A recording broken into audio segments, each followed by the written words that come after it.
John, I've not known you long, but I love you already. We have to take responsibility for our own perspective. I was a fool, man. I was a fool before I lived in the light of the Lord. I was a addict, a addict, and an imbecile. But what I never was a rapist. How does a swaggering rock star comic morph from red carpet darling to courtroom defendant in one dizzy decade? Russell Brand, once alchemized scandal into a paycheck. Now, scandal may cash him out. Stick around, because the final twist makes his wildest punchlines look tame. Hello.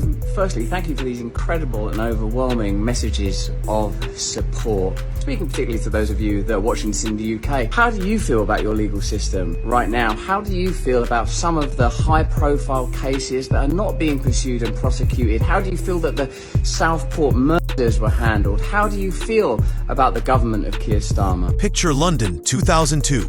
A lanky 20-something with eyeliner thicker than a Sharpie storms MTV UK, dropping jokes about every taboo under Big Ben. By day, he's hosting late-night chaos on One Leicester Square.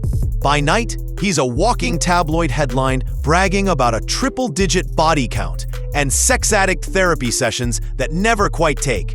His big break lands on Big Brother's Big Mouth, where producers quietly warn staff not to be alone with him, but ratings double, so the red flags get stuffed under the rug. Fans chant his name. Execs high-five the overnight numbers, and Brand starts believing his own hype. If shock sells, why ever stop? The laughter is loud, the money louder, and the backstage whispers easily drowned out. Russell Brand is facing 4 unique charges, and the most serious of them is rape. That has a penalty of up to life in prison. But sexual assault, for example, is also a serious charge, where the maximum is up to 10 years in prison. 2006, pop star Danny Minogue leads an MTV interview calling him a vile predator who wouldn't take no for an answer. The quote hits the papers for a day, then vanishes beneath fresher gossip. 2 years later comes Saxgate. Brand and Jonathan Ross leave 4 filthy voicemails for actor Andrew Sachs, joking about Brand's fling with Sachs's granddaughter. 44,000 complaints flood the BBC. Ofcom slaps a £150,000 fine. Brand resigns. Yet somehow books bigger gigs the very next month. Then, a resurfaced 2007 radio call with Jimmy Savile shows Brand offering to send his female assistant wearing nothing to the disgraced host. Each episode reads like a neon sign flashing danger. But the industry shrugs. Bad boys boost view time, right? I was pushing him away, and so I ended up having to punch him really hard in the stomach to get him off. And I was crying, and he said, "Oh, I only want to see your mascara run anyway." By 2008, Brand's swagger crosses the Atlantic. He steals scenes in Forgetting Sarah Marshall, headlines Get Him to the Greek, and even lands a PG voice role in Despicable Me. Studio contracts reportedly add a bizarre clause: do not sleep with production staff. In LA, he trades pubs for poolside parties, swapping tabloid hacks for TMZ paparazzi. The bigger playground means fewer guardrails. Every velvet rope after party becomes a rumor mill. Yet box office receipts stay healthy, so nobody rocks the boat. He marries pop icon Katy Perry in an Indian jungle ceremony, divorces by text 14 months later, and jokes about it on late-night TV. Hollywood loves a rogue, until it doesn't. We're very fortunate in a way to live in a time where there's so little trust in the British government. We're very fortunate, I suppose, that this is happening at a time where we know that the law has become a kind of weapon to be used against people, institutions, and sometimes entire nations that will not accept and tolerate levels of corruption that are unprecedented.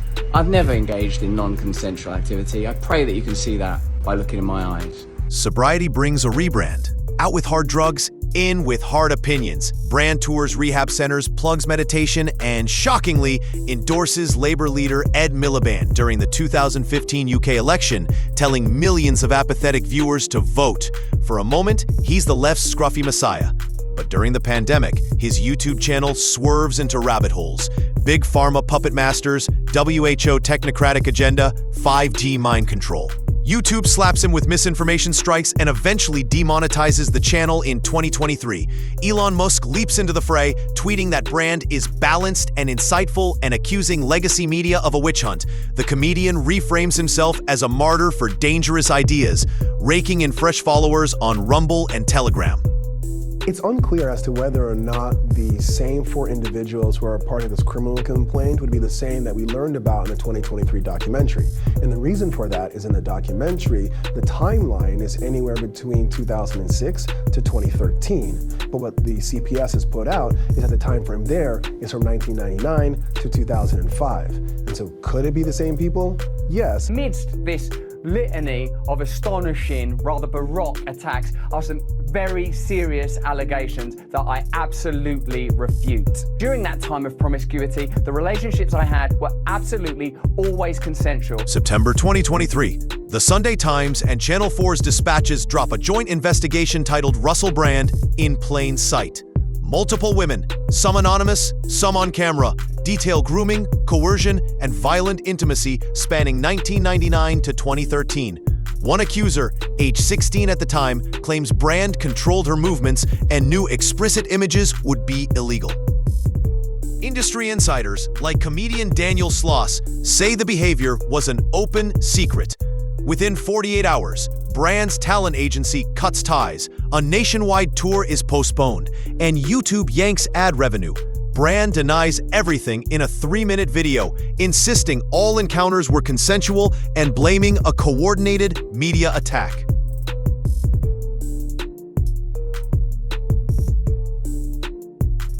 There's been a colossal change in Russell Brand's public image. He went from being this yogi, wellness, kind of hippie, funny guy guru to now being this Trump-inspired, hanging out with Fox News host, Christian conservative. Since becoming Christian, I recognize that many of the principles that were made clear to me in 12-step recovery reach a kind of fulfillment, continuation, and elevation.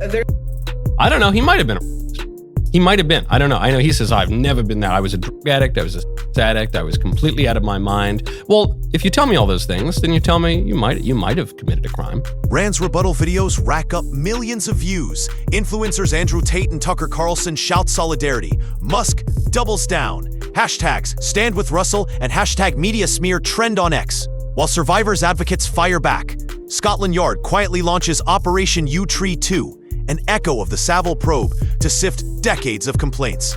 Behind closed doors, detectives interview former co-stars, assistants, even Hollywood PAs who signed NDAs back in the day. Brand brands himself, pun intended, a free speech crusader, selling out live shows in alt media hotspots and promising uncensored truth. Yet every upload now ends with a disclaimer from his lawyers. And he's embracing Christianity, at least in some way, and now all of a sudden, he's a and needs to rot in prison. I don't know. He pushed me up against the wall. I'm like, what are you doing? May 2024, sunrise on the Thames. Survival guru Bear Grylls plunges a shivering Russell beneath the murky water while cameras roll. Brand resurfaces, arms raised, declaring himself reborn in Christ.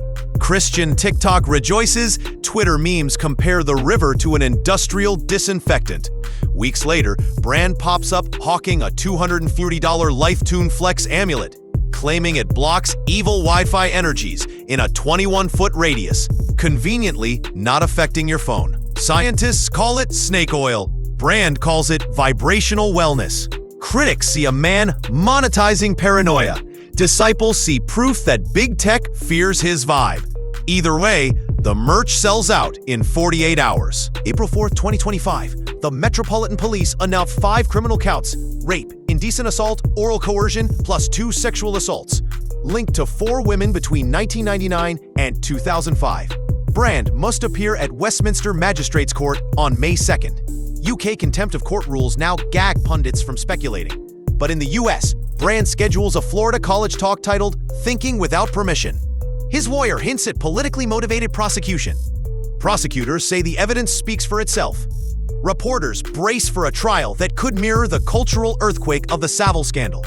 Only this time, the accused is still very much alive and live streaming. For 2 decades, Russell Brand converted controversy into currency, weaponizing charm and shock in equal measure. But celebrity immunity has an expiry date, and a jury, not an algorithm, now holds the pen on his next chapter. If Brand falls, does the entertainment machine finally fix its guardrails, or just hire the next headline magnet and keep the cameras rolling? One thing's certain, the punchline hasn't landed yet, and when it does, the echo will be deafening.